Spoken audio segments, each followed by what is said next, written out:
Boeing is suspending production of the 737 MAX jetliner next month, a drastic step after the FAA said its review of the planes would continue into next year. Boeing said it planned to reassign workers and didn't expect furloughs or layoffs, but the shutdown will have ripple effects for the economy, potentially impacting thousands of jobs across a network of over 600 firms in the plane supply chain. Boeing also announced it would leave its annual dividend unchanged for the first time in 8 years. So it's not going to hike it. And Phil LeBeau is on set with us. It's better. They can save some money by doing this, Phil. Not churning out.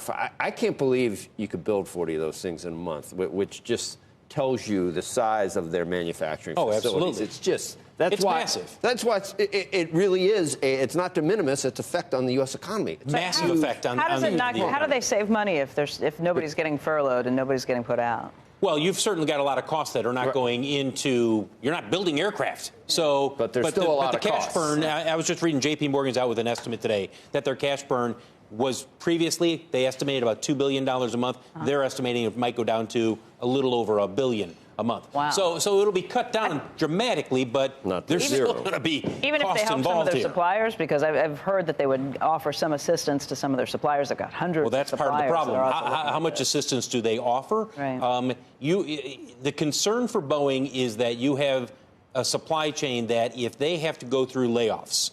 And they have to bring down their own production dramatically. Then they some of the suppliers ramping it back up. Yeah. It's going to be choppy. It's going to be messy. Look, I think most people look at this news and they say, when I look at 2020, I'm not expecting anything in the first half, and I'm kind of writing off the second half of this year. Yeah. J.P. Morgan's out with a note, and I've heard this from other people, not to expect a clean year in terms of deliveries, in terms of earnings, et cetera, from Boeing until 2022. You have to store those babies, don't you? I mean, you can't leave them out in the snow and ice. They've got more than 400 of them. And if you're adding another 40 every month, that's another 40. They have more than 400 that have been sitting out there. Some space, right? Well, a lot of them are there in Renton, Washington, outside the plant. I mean, you've seen the pictures. I don't know if we have it. There's pictures of these. They're in a parking lot. There's people who are showing up at work, and they're parking right next to the 737 MAX. They're not all over the place, but that's at some point. I mean, they've got some down in San Antonio. They're out in Moses Lake. I mean, it could lend us one, but we probably want one that is a little safer than the ones that. Phil, is there any chance that the fix is more than software, and what would that mean? Oof. I mean, are you talking about let's redesign? No, not completely, but something up the production line to where it's not just software. No, I think it's software. I think, and most, when you talk with people at the FAA, say that. They believe it's software. You have to go back and retrofit the 400 that are sitting there. Right. It's software. This is not like they're going to have to go back and tear open these planes. Okay. And not to belabor the point about the credibility of management, but where are we? It's low. It's very low.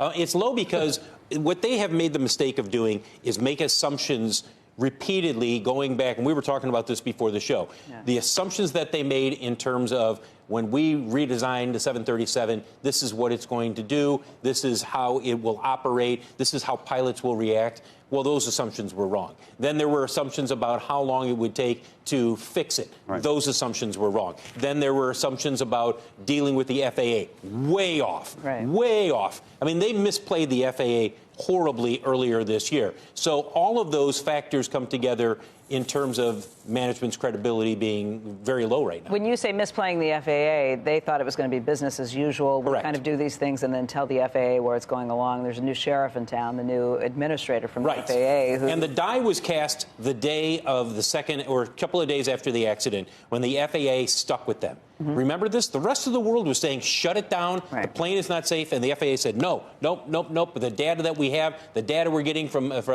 Boeing, from other airlines, it's all good. It's all good. And now the FAA at the end of it comes back and says, oh, God, we got egg on our face. We had a guy on yesterday, a Boeing analyst, who has a price target of $518 on the stock. Right. You see where the stock is right now. Is that Carter Copeland? That's a two-year. It's a two-year, and that's the big deal. Like you just said, everybody's writing off basically all of next year. Right. 2 years from now, I mean, maybe it's a different story if they can get things back up and running. Crater said below 300 is obviously a possibility at this point. But, in December last year, it was below 300, right? Yeah. I think at the lows. Before any of this. And then it had a massive run-up after late November of 2018. I just wonder what it means. That every quarter, it's shut down. It's 0.3 of a point of GDP. We're trying to. Yeah, it's like $2 billion a month that Boeing itself is running. But remember, a lot of that GDP is also factored into the deliveries, and they haven't been delivering these, for some time. Well, it's hard to do 3% if you just one company whacks you for 0.3. What happens if they allow it to go back up, they recertify it, and they deliver 400 planes in a month? What does that do? Well, they won't deliver 400 in a month. See, that's the reason that they did this. Remember, 2 weeks ago, the FAA came out and they said, we're not giving you designated authorization, which means in the past, it would mean if I was the FAA and you were Boeing, I'd say, hey, Becky, you know what? You're good enough. I've seen what you do. You can go and certify these planes on your own. That's not how the FAA is doing it now. Be a slow the FAA is saying, we do it one at a time. We put the airworthiness certification on every single plane. So that's why it's going to be a slow ramp up. Now, that might change. A couple of months down the road, if there are no issues, if the FAA feels comfortable, they may come to you and they say, okay, you can go ahead and you can start certifying these, and then you may see the deliveries increase from there.